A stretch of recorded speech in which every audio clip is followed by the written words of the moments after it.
Hello, what's going on YouTube, Facebook, Instagram, wherever else this video may be posted.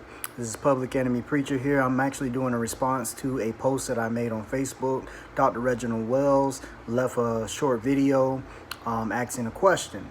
The quote on Facebook went something like this, that some myths should be broken apart just out of respect for the human intellect. Neil deGrasse Tyson said something to that effect, and I agreed with it. I posted it. Right off the bat, I'm not an atheist. However, I will be somewhat defending the atheistic position, or just better defining what they are, because Dr. Wells, I believe you may have the wrong definition, be misinformed, and so I'm gonna attempt to help since you put this on my post. And your main question seemed to be, why or how is this worldview, talking about an atheistic worldview, going to save your life or make it better? And then you retracted later in the video the whole save, because you may not believe in that, but you did went on and say, how is, basically asking, how is the atheistic view gonna make your life better? For this, I would need to know what in your life needs to be improving to figure that out. But like I said, I'm not an atheist, so I'm not sure how it's going to make you better. I do know that atheists don't claim that. You cannot put claims on people that they don't make. That's a straw man. I'm pretty sure you're aware of that. So if you're saying that they said something, you need to really understand their position before you make that claim.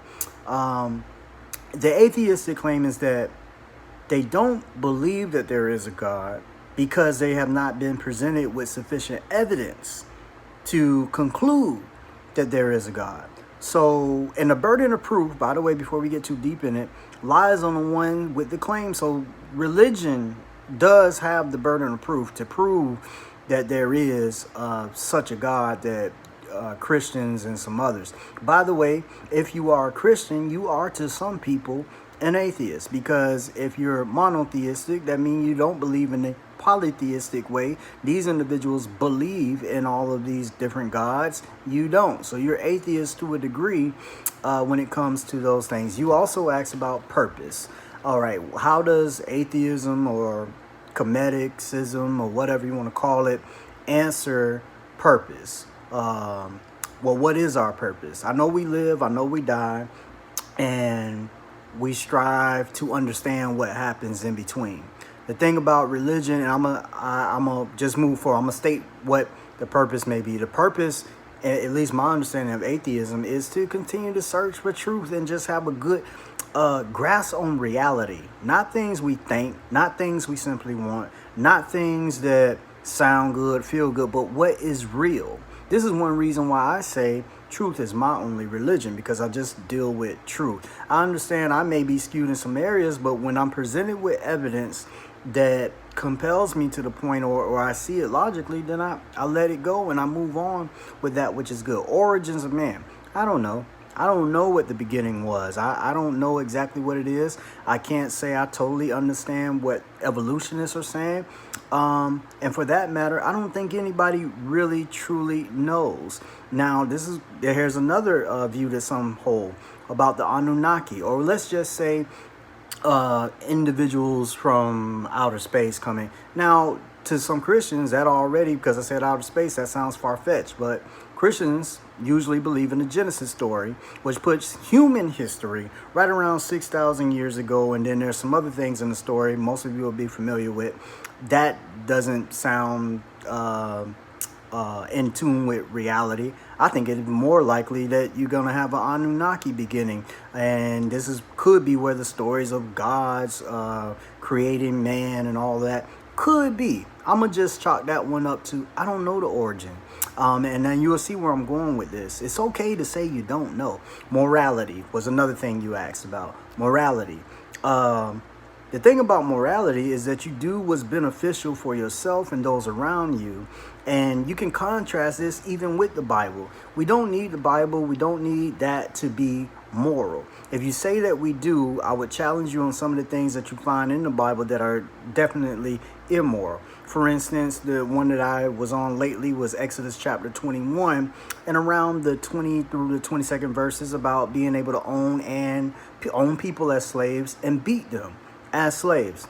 Doesn't really sound that moral, and there's many other things throughout the Bible, including genocide, rape, and things of that nature. Not exactly moral. We did not need morals as a human race, because if you say that we needed the Bible for that, first of all, let's recognize the truth. Even in the ancient times, these so-called scriptures did not move around the way that our information and books and things move around today. So if you say that morality is confined to the understanding of the Bible, then guess what? If they didn't have the Bible, then we should find evidence of people being just out of control morally. And that's not what we find. We got codes and laws and people creating laws. When you go back, one of the most famous ones, the Code of Hammurabi, and you got the 42 negative confessions of Ma'at. All of that stuff existed before there was ever a Bible. And even when your Bible comes into existence, it's not like it's widespread for everybody in the world. So we definitely have morality, and we're striving toward even better morality, period, by doing what's best for us, those around us, what's beneficial, what helps rather than hurt, and being empathetic, and all these different emotions that reside within humans. Not all humans, but then you say destiny. I don't know. I don't know where you're going. I don't know where you've been, and I don't know where you're going. I don't know exactly what's going to happen when you die. I got some ideas, but that's all they are. So if we want to stay on reality, let's stay on that. And let me make sure I covered these things, because I'm going to say some things. You said that you heard people say Christians are mentally enslaved. Okay, I think this is where I'm getting. I have been one of those people that say that, and I still say that. I still say there's a degree of mental slavery that Christians will suffer from. I've often said when I was a minister that there were 3 levels to slavery, at least for, I hate to use this word, but I'm going to say black folk in America, but that's just because that's what most of you are familiar with. You got the physical slavery, you got the psychological slavery, and then you got the spiritual slavery, or that which encases your soul, and that's where religion is. But religion, if you're kept under that, you will get all 3 of them. So first thing, it suspends logical thought. Going back to some of these other things that you bring up, Dr. Wells, like purpose of life and destiny, well, religion suspends logical thought. And you say you want an explanation of something that is better than what you already have. The reason reality is better because you deal with the real, and you deal with demonstrable things that you can do to either make your life better or make your life worse. Religion is simply a hope, a wish, a so-called prayer, something that you say is happening, but you have no way to demonstrate it. You're basically living in a fairy tale, and this is how a different view, or a view of reality. I'm not saying I'm supporting the atheistic view, but I'm giving you a better understanding that they do not claim the things that you claim in the video. They simply claim that there is not sufficient enough evidence. And now a lot of us need different levels of evidence to believe in different things. Some of us need more evidence to believe that there's a God, and some you didn't need much, or you took your mother's word and you grew up, that's all you know. I think also the problem with religion is that you will suffer from cognitive dissonance. I don't know if you believe this, Dr. Wills, but many Christians never think about this. They'll sit in a science class and study, and they'll understand that humans go back hundreds of thousands of years. They've existed on the earth. We have the good dating methods, blah, blah, blah. Let's just take 100,000 years. If you just take 100,000 years of human existence, that's already outside the Bible. So what I'm saying is the reason that a lot of Christians are mentally enslaved is because what they fail to do is to be able to think logically, or bring some of these views into the same, I'm going to call it, thought space. Yeah, they'll believe what they're told in science class, and then get the Bible study and read Genesis and believe that too, like 100%. What they are not doing is bringing both of them into the same cognitive space and saying, wait a minute, if science is right, this can't be right. Or the Bible is right, then science has to be wrong. You have to be able to do that.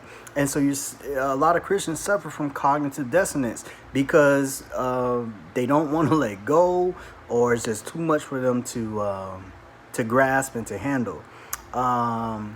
So I think you need to be able to do that, and religion is a problem. It's hard to be able to do that. And if you look at some of the things, they very subtly can very easily make you into a slave. If you're not thinking logically, if you're not thinking critically, you're going to be fooled. You're going to be fooled. Because just like you ask these same questions, Dr. Wells, these same questions can be posed back to you.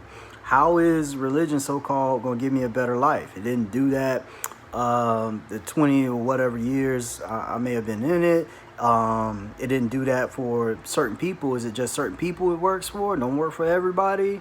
And I know I'm talking fast. I'm trying to hurry. I don't want to make this video too long, but I want to remember some of the key points. Also, Dr. Wells, you're invited to perhaps be a guest. I'm trying to build my platform, my channel, and everything. If you want to come on and talk about this as a guest, I have my show, and I bring people on Facebook Live, and I send them a link, and they come on, and we talk about whatever the subject is going to be, something we have already predetermined, and we could talk about this if you like.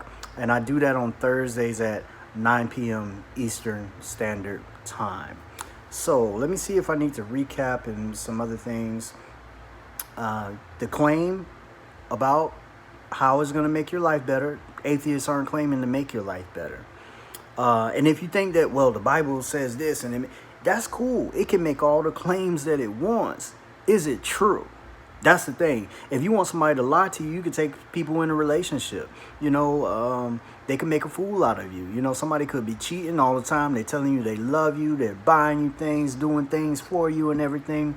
And lo and behold, the evidence may show that they, not really treating you right. But you believed it, though. You believed that it was right. And I think that that's what you're getting when you dive into religion and you go hard for religion or support it. You're getting something, and it points out all the peaches and cream, but behind that veil and behind that curtain, it's ugly what's really going on. So I think that's something, Dr. Wells, we need to think about. Let's talk. Let's keep it rolling. This is what I do. Public Enemy Preacher. Y'all like, share, and subscribe. I can get deeper with it, but I got to go. Just want to have a quick response. Truth is my only religion.